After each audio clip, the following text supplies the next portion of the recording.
This is David Bowie for Countdown. We shall be talking very shortly, in a matter of hours, days or weeks, about the 17th century and Pachelbel's influence on 1970s gardening. And here's Pachelbel's garden.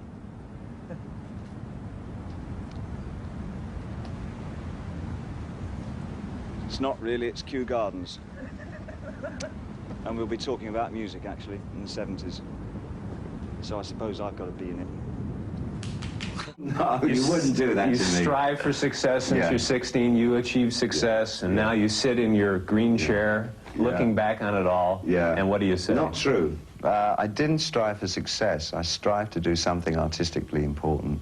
And success over here, I believe, is very much in the kind of material world. So can I just say that before we start? I wanted to do something artistically valid. La la la la la la. Sorry, what you were saying? I was saying. All right, Mum. Right, there we are. I was saying. So you've got a lot of explaining to do. Yes. Well, all right. I find that I'm a person who can. Kids waiting Come in! outside the studio. Come in. We're not doing anything important. I don't like the feeling of going up at that speed. It always feels like something running very fast and then like going to the edge of a cliff and then jumping and opening to get to the other side. I've always found that I collect. I'm a collector. And I've always just seemed to collect personalities, ideas. I have a hodgepodge philosophy, which really is very minimal.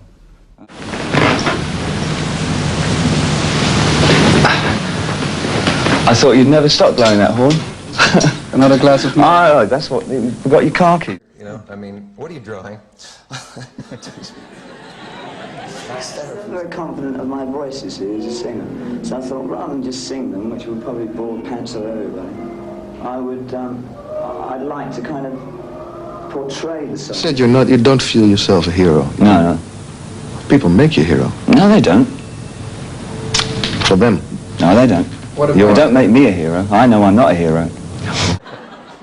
Oh, no, I walked into that. No, I wouldn't. Life. I love life very much indeed. Outrageous characters, because he probably thought he was dead boring as a human being. He is pretty ordinary, you know. He's not outrageous. That's the sad thing about it. But he attracts outrageous people, and he does borrow from them. Angie! Darling, I came to say good luck. One of them was Angela Bowie, who spent the 10 years of their marriage as Bowie's unofficial manager and unpaid therapist. There's an awful lot of Rolls Royces out there, darling. Really? Limousines, incidents occurring. Well, both of that is... All of the above.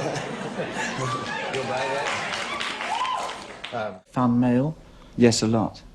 What is it? Scabrous or dangerous or interesting or exciting? It's very sexy. I'm a storyteller and a story writer, and I decided that I preferred to enact a lot of the material I was writing rather than perform it as myself. At this moment, I'm performing as myself, but I will continue in the future, after I've done what I wish to do at the moment, return back to writing stories, and I will enact them again, and I don't care what anybody says. I like doing it, and it's what I shall continue to do.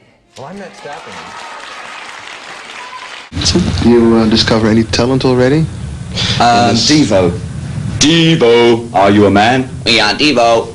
Devo, an American band. Am I exaggerating? No, he speaks economics and I don't understand him. Heroes are really boring. The real interesting things are the off-center values of people, you know, and those are the things that trouble most people. And most of my characters have been sort of alienated, you know, and that's the one thing that people really think, do I belong here?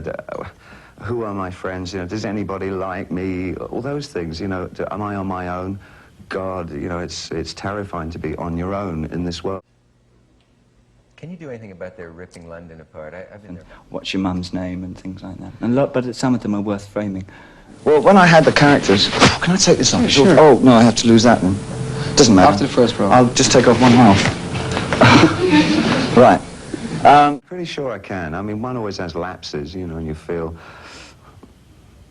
despondent about things and maybe, you know, slightly sad. But then you get, ever so cheerful again. It's a very pretty love song. Okay. That's interview number 1. You think you're powerful? You're power crazy, aren't you? That's what people write about you. Well, Lord, no. No, I don't begrudge any artist for getting an audience. I'm sorry, I never found that poverty meant purity. That's rubbish. What would you say was the most influential thing in the 70s on music? Well, it wasn't Vera Lynn, was it? It certainly wasn't. I couldn't possibly say the people. Yeah. More than anything else, the people really created changes and wanted change.